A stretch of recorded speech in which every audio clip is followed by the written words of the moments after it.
कैसे हो आप सभी। आई होप आपने कल की वीडियो देखी होगी एंड आई होप आपको कल की वीडियो पसंद भी आई होगी। सो आज की ये वीडियो कल की वीडियो से रिलेटेड है, क्योंकि आज की वीडियो में हम लोग रिब केज के बारे में स्टार्ट करने जा रहे हैं और साथ ही साथ हम लोग जो है पूरा का पूरा आज रिब केज को खत्म कर देंगे। असलियत पे नहीं, लेकिन हाँ पढ़ाई की और लेक्चर की मदद से। डन बच्चे, थोड़ी सी आवाज अभी भी खराब है, लेकिन हाँ इतनी भी खराब नहीं है कि आप लोग सुन ना सको, तो थोड़ा एडजस्ट तो कर सकते। डन बच्चे, तो चलो कल की क्लास में आप लोगों ने क्या देख लिया था, ये पूरा का पूरा डायग्राम देखा था, जिसमें मैंने आपको ये बताया था कि रिब्स में टोटल 24 हड्डियां होती है, 12 इधर 12 इधर। और ये 24 हड्डियां या फिर ये 12 पेयर आपके 3 टाइप्स की होती है। एक ट्रू, भाई अगर ट्रू आ गया तो फॉल्स भी आएगा। अगर फॉल्स आ गए यहाँ पे तो एक और एफ को इसके साथ इंक्लूड कर लो, जो कि है फ्लोटिंग। अब मैंने आपको एक कहानी बताई थी कि 11th 12th क्लास झूल गई, 2 क्लास झूल गई, 2 क्लास गायब हो गई। क्यों? क्योंकि 3 क्लास में लगातार बहुत बढ़िया तरीके से मस्ती करी थी। वो 3 क्लास कौन सी थी? 11th 12th तो गई, 3 क्लास में कौन कौन सी क्लास आई? 10th आई, 9th आई, 8th आई। Is this clear? और 1 to 7 क्लास में आपने बहुत शिद्दत से, प्यार से, एकदम दिल लगा के जो है पढ़ाई करी। डन बच्चे, तो अब यही चीज आपको हेल्प करेगा रिब केज को समझने के लिए। ये स्टोरी को याद रखना, आज इसी स्टोरी से आज का लेक्चर स्टार्ट करते हैं। तो चल, अगर आपको पता होगा यहाँ पे बेटा, तो कल मैंने आपको एक चीज बताई थी कि आपके पास ये रिब्स है। डन। और यहाँ पे ये जो रिब है, ये आगे की साइड से तो स्टर्नम से जुड़ा होता है। ये कौन सी बोन थी बेटा? स्टर्नम। डन। और पीछे की साइड से आता है आपका वर्टिब्रल कॉलम। बेटा पीछे से ये रिब्स जो है वर्टिब्रल कॉलम के साथ जाके फ्यूज करते हैं, तभी तो एक केज लाइक स्ट्रक्चर बनता है। डन। तो अब देखो बेटा, एक्चुअल में वो बोन्स जो फ्रंट से स्टर्नम के साथ ज्वाइंट हो और जो बैक से वर्टिब्रल कॉलम के साथ ज्वाइंट हो, डन, इसको आप क्या कह दोगे बेटा? ट्रू रिब्स, जो दोनों साइड से जुड़ी हो, आगे से स्टर्नम से, पीछे से वर्टिब्रल कॉलम से। डन। लेकिन कुछ रिब्स ऐसी आएंगी जो फ्रंट से ढंग से नहीं जुड़ पा रही है स्टर्नम से, लेकिन हाँ बैक से वर्टिब्रल कॉलम से जुड़ रही है। तो ऐसी रिब्स को आप क्या कह दोगे? False ribs. डन। अब लास्ट में ये जानो कि ऐसी रिब्स जो कि सिर्फ और सिर्फ बैक साइड से जुड़ती है, जो सिर्फ और सिर्फ वर्टिब्रल कॉलम से अटैच होती है, बेटा इसको आप क्या कहते हो? Floating ribs. डन। अब जरा रिब केज के स्ट्रक्चर को देखो बेटा।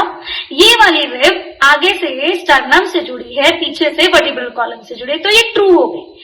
बेटा आपकी जो आपकी 1 to 7 होती है, वो ट्रू रिब्स होती है, आगे से स्टर्नम से जुड़ी, पीछे से वर्टिब्रल कॉलम से जुड़ी।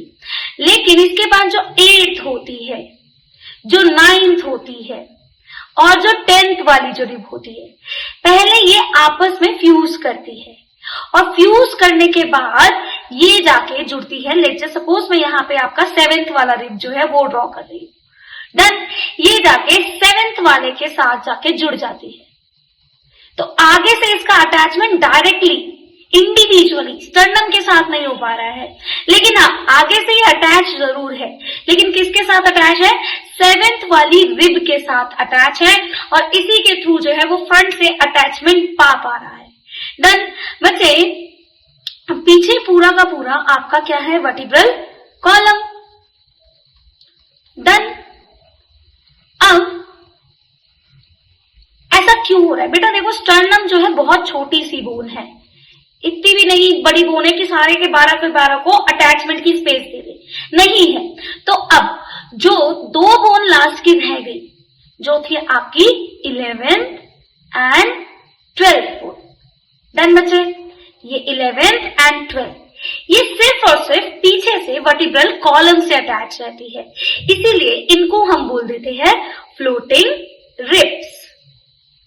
ऐसा लगता है कि बस फ्लोट कर रही है। अभी न्यूज में, एक तो यूट्यूब शॉर्ट्स में ना कुछ भी डाल देते, अब मुझे नहीं पता क्योंकि भाई मैं इतनी बॉलीवुड फैन नहीं हूँ, लेकिन एक न्यूज बहुत आई थी आजकल की हीरोइंस जो है वो बहुत ज्यादा मतलब अपनी बॉडी शेप या स्ट्रक्चर को लेके कॉन्शियस हो गई है। भाई खाते पीते रहो, मजे करो आप लोग, ठीक है, इतना कुछ कॉन्शियस होने की जरूरत नहीं, लेकिन हाँ हेल्दी रहो। डन।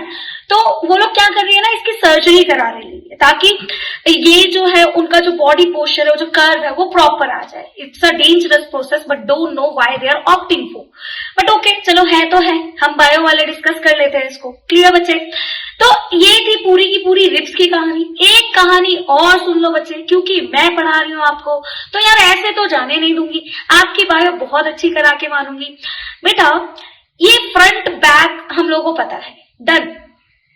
एक वर्ड यूज करा जाता है बायो में, वो है वर्ड वेंट्रल। दूसरा वर्ड यूज करा जाता है डॉर्सल। डन बच्चे। फ्रंट के पार्ट को देखो ऐसे दिखाते हैं ना, ये ऐसे दिखाते ना, किसी को ऐसा तो नहीं दिखाते ना पीछे से ये ले ऐसे करके, नहीं ऐसे दिखाते हो ना बच्चे, फ्रंट के साइड में, वेंट्रल साइड। डन। तो बच्चे जो फ्रंट पोर्शन होता है इसको आप वेंट्रल पोर्शन कहते हो, जो पीछे वाला होता है, डन, जो इधर पीछे की साइड होता है बेटे, उसको आप कहते हो डॉर्सल साइड। सो फ्रंट की जगह पे मैं ये कह सकती हूं कि रिब्स वेंट्रली स्टर्नम के साथ अटैच होती है और डॉर्सली बैक की जगह पे मैं बोल सकती हूँ डॉर्सली ये वर्टिब्रल कॉलम के साथ अटैच होती है।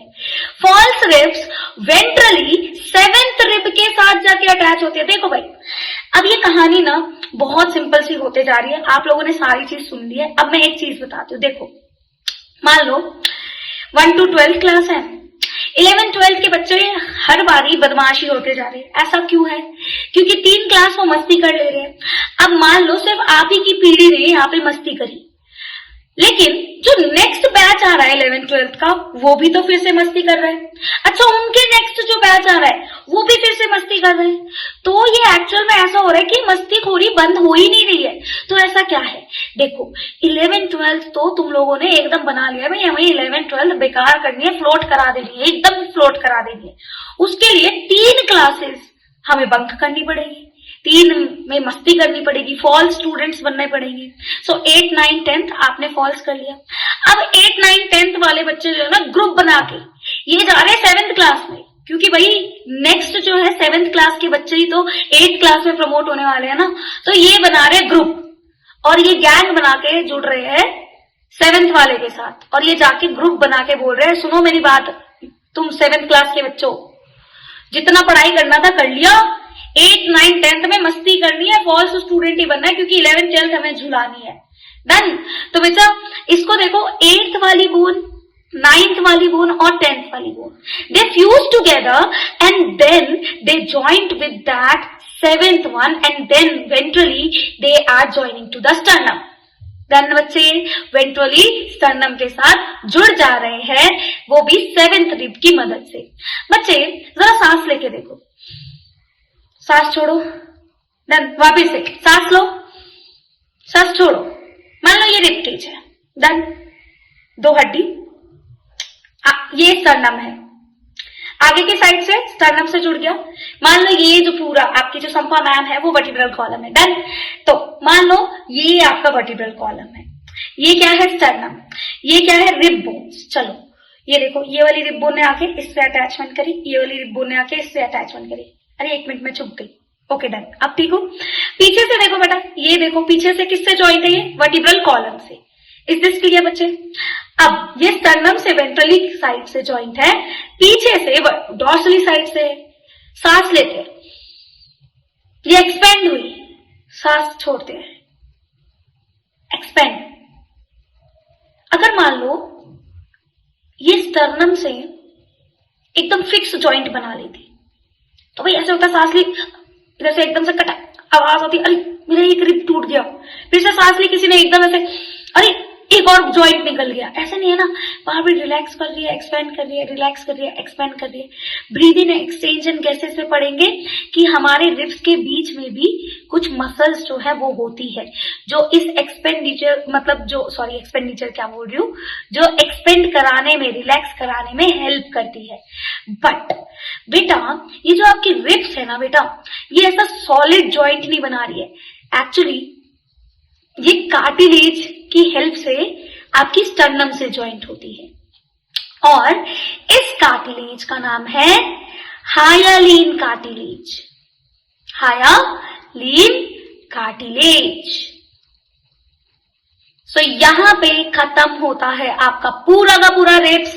अब एक चीज बता रही हूं, प्लीज मेरी बात मानो, आंखें बंद कर लो, सारा कुछ रिकैप करने वाली हूं, आपके दिमाग में ये फिट होने वाला है।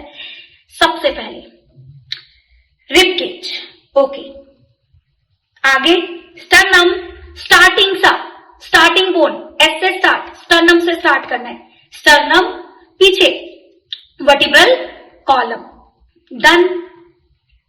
अब फर्स्ट टू 12th क्लास, अच्छा 12 पेयर है रिब्स की, अच्छा ओके, 11th 12th झूल गई, क्यों झूल गई?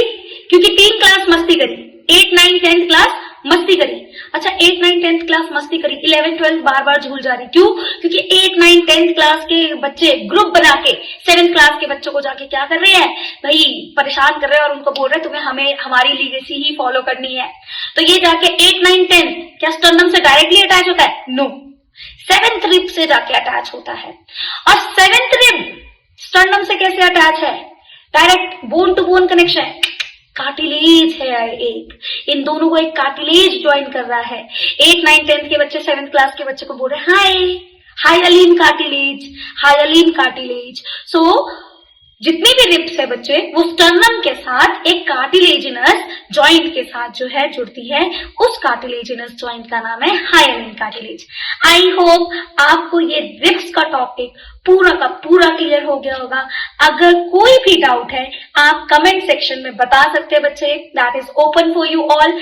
और अगर आपको ये वीडियो पसंद आई होगी तो बाकी की चीजों तो आपको पता ही है, क्या क्या था वो, like, share and hit the bell icon and subscribe that below, okay? अब इससे ज्यादा मुझे नहीं आता है, मुझे सिर्फ पढ़ाना आता है थोड़ा सा, ओके बच्चों। सो बाकी के लिए मिलते हैं अब नेक्स्ट क्लास में। रिब्स के लिए इतना ही था, अब हम करेंगे वर्टिब्रल कॉलम नेक्स्ट क्लास में। So thank you so much for listening me up, bye bye.